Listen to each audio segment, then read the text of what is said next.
In music production, sounds tend to fit nicely together when there's some contrast at play. So, for example, the more effects that we add to a certain sound, the more complex that sound gets, and the more that we need to counterbalance that complexity by keeping other instruments simple. Now, depending on the genre, maybe not for you EDM folks out there, but depending on the genre, a lot of times the bass and the low end gets assigned that task of simplicity to allow for other instruments to become more elaborate. Today, we're actually going to be going over my favorite effects that you can actually put on bass to create a lot of interest and to give bass the spotlight that I think it deserves sometimes and to work from the other way around. And of course, just to have some fun in the process. Let's get into it. Okay, so to demonstrate all of these effects, here's the little melody that we're working with.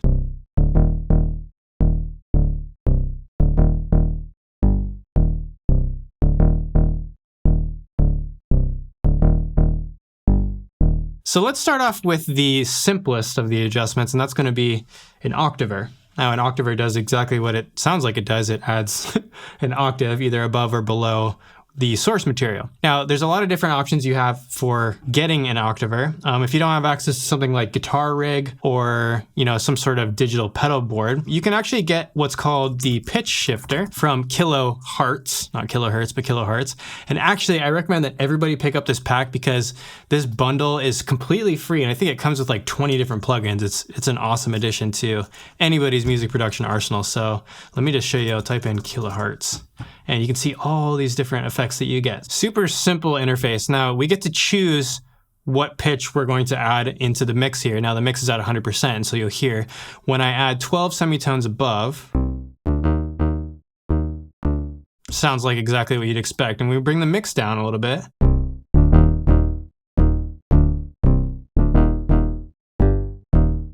That's the first sort of simple way that you can add a little bit of depth to your sound. Now, as I was searching for an Octaver, I came across this really kind of interesting plugin called Squid. It's not really a plugin, it's actually a Max for Live device for Ableton users. Now, from the developer notes, I think it creates an octave in a different way than the pitch shifter does. I think it somehow folds the waveform in a way that you can get like other harmonics. But it sounds like really cool just from a saturation perspective. And when you have saturation on a bass, it makes your effects even more evident and more crazy. So we're gonna be embracing the squid this whole video. Plus, how can you not just love having a squid there watching over everything?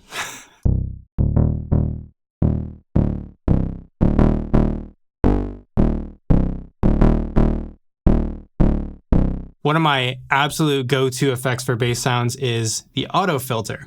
Now, the nice part about an auto filter is that the cutoff frequency of the filter responds to the dynamics of the input.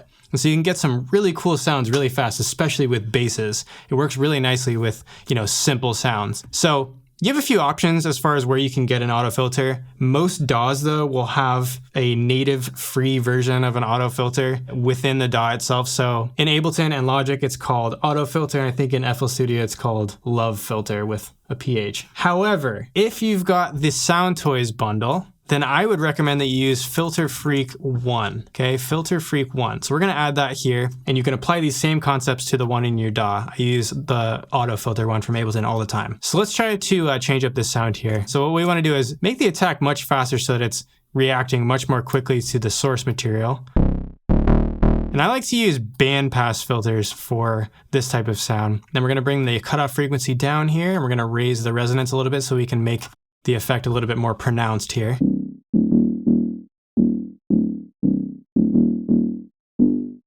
And then we're just gonna bring up the depth of the modulation here.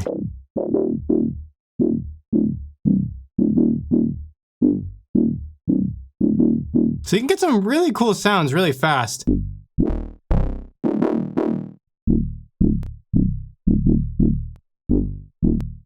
So you got a lot of different options on how you can be creative with this, but I really like this for when you want, your bass sound to be a little bit more interesting and a little bit more funky and just have a little bit more character than just sort of a more boring sawtooth. Now for this next effect, we've got chorus. A chorus is a good example of an effect that everybody knows, but chorus has this really unique flavor with bass sounds. It adds so much attitude to what you've got and so much depth. It's super interesting. Now, unfortunately, this is one of the areas where people will start to gripe about the mono compatibility when you start adding detuned voices, and especially in relation to the subharmonics, and then when you fold it down to mono, you'll get phasing issues. However, there are some workarounds for that, and I think the main thing that we should be focused on is how to be creative and make cool sounds, and then we can focus on fixing the technical aspects of whatever it is that we're working on. So just focus on being creative first. So I'm going to use just the classic DAW chorus ensemble here. I like to keep the rate really slow, and you can turn the amount up, and then just really find a nice balance between the dry and the wet here. But listen to what this does here.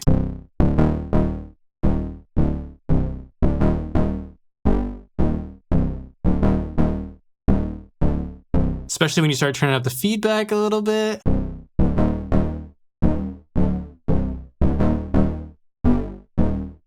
And for extra attitude, if your chorus allows you to do this, or you can also do this by hand too if you want to, but if you increase the width to 200%, listen to this.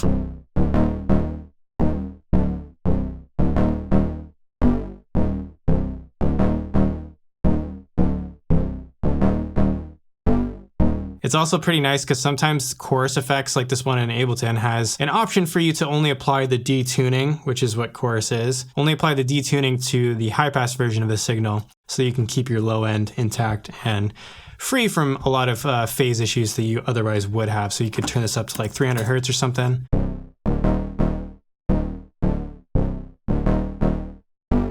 Just keep the detuning on the higher frequencies, which is what you're most able to hear in the first place anyway. I think one of the most useful things you can do with effects on your bass sounds is to adjust the tone, but in a creative way, right? So one thing that I like to do is to add a bit crusher to your bass sound, something that you want to be a little bit more interesting. And this is nice because it sort of simulates what it would be like to have recorded at, a less than ideal sample rate, something lower than 40K or so. And you can also reduce the bit depth as well, which creates different artifacts. Now we can take advantage of these artifacts because it creates all these different harmonics inside of your bass sound. So check out what this sounds like.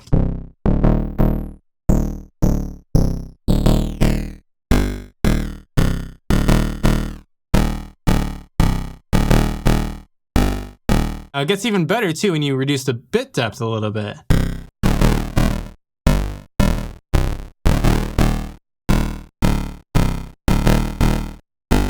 Now if we wanted to just sound nasty like that, we can reduce the dry wet a little bit here.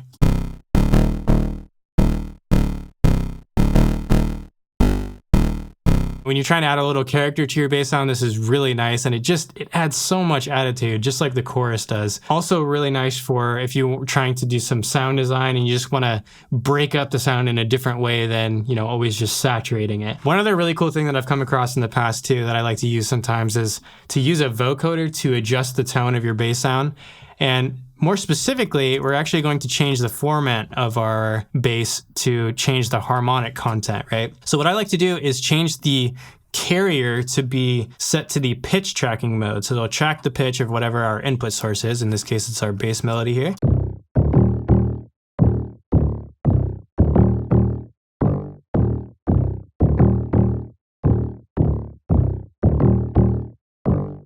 So now we've got kind of a representation of our sound in terms of these bands.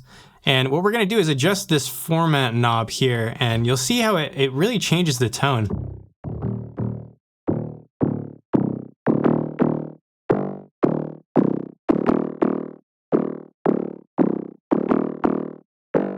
And I really like this when I feel like a bass sound is lacking a little bit of clarity and a little bit of character inside of the mix. And so now we can take the dry all the way down to 0 and then bring it up slowly and adjust that little balance to taste here.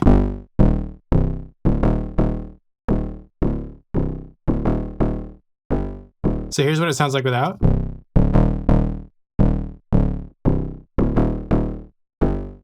Of course, you don't have to stop there. You can get even more creative with bass sounds. Sometimes, like if you're working on a certain type of track, a nice thing to do is to just add a little bit of a room verb on your bass sound, which is sacrilege. I know you're never supposed to add reverb onto your bass sounds, but check this out, right?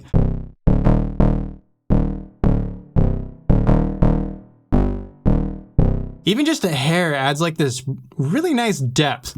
And one thing I've got too on this room verb is that I'm high passing the input a little bit. So it's not having to carry in all of those lower frequencies in terms of how it is interpreting the input. So you're really just getting those harmonics, which is exactly what we want.